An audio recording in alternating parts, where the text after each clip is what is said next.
Popin Media. Mukimanyi bulungi twakava mu kalulu era twebaza Katonda nti nze mubaka omukyala wa Kayunga district omulonde. Obuwanguzi tebwavudde wangu. Bwe mbadde mu kyaki ntegeezezza kanisa nti yabadde Katonda kubanga byonna bye twali tulowooza ebikola obuwanguzi bwa kalulu nga newankubadde twabirina ne waliwo we twatuukanga tebikyasobola kukola. Kye twali tulina okukola kyali kimu kuyita Mukama era twebaza Katonda twamulaba. Yataninga tables nazikyusa ebintu ne bikyuka era ne tuvaayo nga tulangiriddwa. Abantu b'e Kayunga banjagadde. Ekintu kye nsooka okwogerako nti omukwano ogwo gwe bandaze nange ngenda gubaddiza, ngenda baagala.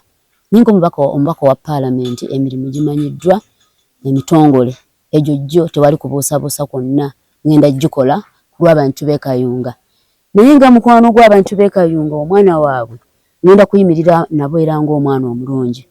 Naye ng'omubaka ate omuzadde ate omusomesa ndi so passionate mu bintu by'enjigiriza.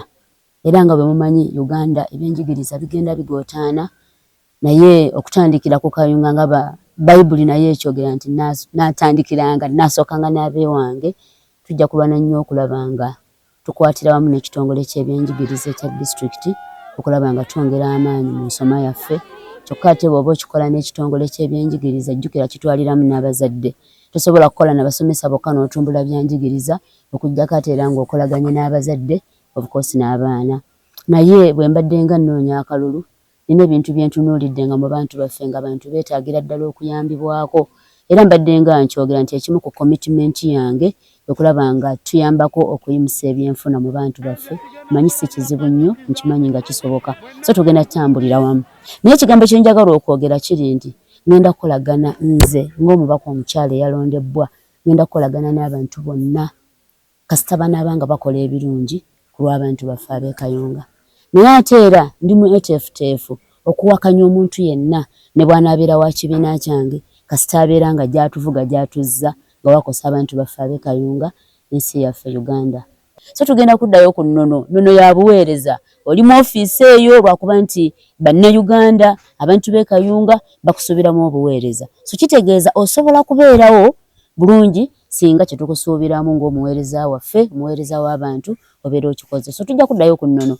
Tujja kwengeginga ba stakeholders bonna nga bwe nkyogedde. Tujja kwengeginga district tumanye buli omu kyalina okukola ne waalina okukoma. Twengeginga education department, twengeginga abazadde. Kyokka tujja kuba tweyongera okwogera n'abaana baffe okulaba nga tugezaako bayamba okuba streamlininga tubeere nga tufokasinga ku nsonga y'ebyenjigiriza naye ate n'eri okulaba nga twongera budget mu byenjigiriza. Kubanga nasembayo okubala abalamu ng'omwana yaba bamuwa nnusu nga 7 twabalamu ng'oba ttamu omwezi zibeera 3,000 kati nga bw'ogenda ozitematemamu especially in places abazadde batasobola kuvaayo kubanga bongerako kweza ensimbi ne bajeti y'ebyenjigiriza nayo yeetaaga. Ekirungi tugenda mu Paalamenti bajeti y'ebyenjigiriza erina okwongerwako okulaba nga efacilitatinga ebikozesebwa mu masomero gaffe abaana babeere nga basobola okufuna quality education gye tubeetaagisa. Twabadde abakyala 8 abeesimbyewo mu kalulu abamu nga ba bibiina abalala nga ba independent. Okusooka byonna njagala okuyozaayoza baganda bange olw'amaanyi gonna ge baateekawo. Kati nze ng'omuntu nzikiriza nti buli omu alina kyabadde atunuulidde okugattako ku ggwanga lyaffe ne ku disitulikiti yaffe ey'e Kayunga. Nze ndi kyakulabirako waliwo omukyala agambye mbu if kulemerako as a person then that's nakwedde. Nkimanyi nti obudde gye buli basigalemu tubeere nga tuweereza abantu baffe. Yenze muntu amanyi n'omumanya nti njala kusupportinga nnyo programs za mikwano gyange abanabeera mu field nga bateekateeka okufuuka ababaka ba Paalamenti abakyala aba Kayunga. Obwongo bwange buŋŋama nti abanakkiriza okuba nga tusobola okukolera awamu ngenda kubayamba nkusupportinga nga programs zaabwe ku lw'obulungi bw'abantu b'e Kayunga. Kyokka ekisinga okuba ekirungi nti abasinga tubaye tutambula nabo era ne bwe twali mu Tale Center many of them came nga bagezaako okulaba nti tutambuza ensonga y'obuwanguzi. Abamu baali bawulira nga bagala justice prevailing era nga balaba nti bw'oba gwinakwedde gw'owangudde katuyimirire naawe obeere ng'owangula. So manyi bagenda beera abantu balungi tugenda cooperatinga Mbaagala nnyo naddala baba abasazeewo okuyimirira nange mu buno obudde obusembayo nga bakkiriza nti bo akalulu tekali mu feva yaabwe kyokka ate mumanyi n'abadde bataddewo embeera bajja kutuuka obudde bakkirize kubanga eno ekyali ntandikwa obudde gye bunaakoma okweyongerayo bajja tuuka ku realization nti ekituufu kiri nti eyalondebbwa omubaka omukyala ye Nakwedde Sibbo so bajja sigalawo tubeere nga tutereeza embeera naye nga bonna mbeebaza for their participation and their collaboration with me.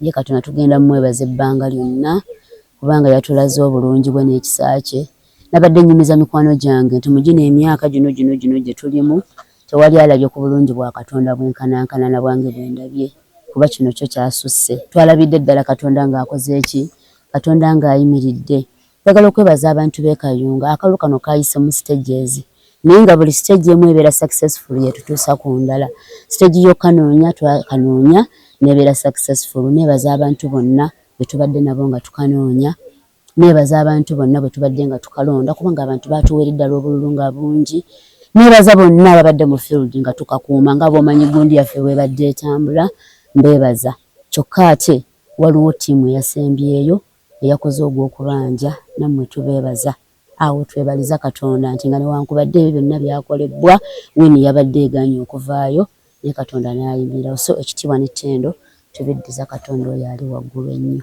Tutambudde olugendo oluwanvu lwakuba ekirungi ekirubaddemu tutambudde n'abantu nga batwagala kyokka ate twebaza nti Katonda atusobozesezza tulutambudde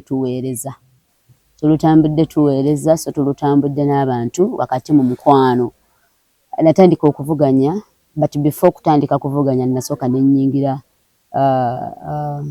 nze nga nnyingidde kulaba nti tutereeza eggwanga lyaffe even before knowing nti nsobola n'okugamba nti ngenze mu elective politics ng'omuntu nenzija mu 26 nenvuganya n'omukyala yali minister then Honorable Naiga Sekabira Florence muganda wange we are very good friends now era mutumbiddeko gyali in 2006 nenkomawo mu 2011 awo nantaba bwe yajjira nawangula nenkomawo mu 2016 this time musajja nga woman MP candidate nenajjanga district woman councillor awo mukama nansaasira ne bannangirira nengenda ku district nenkola n'omwami Serwanga Tom Williams nannondo okubeera secretary w'ebyenjigiriza so nembeera mu kitongole ky'education for 5 years paka 2021 nenkomawo okuvuganya ku chairman member of parliament again akalulu akabbibwa akasooka ke twagenderako mu kooti naye omulundi ogwo twalina LC5 candidate waffe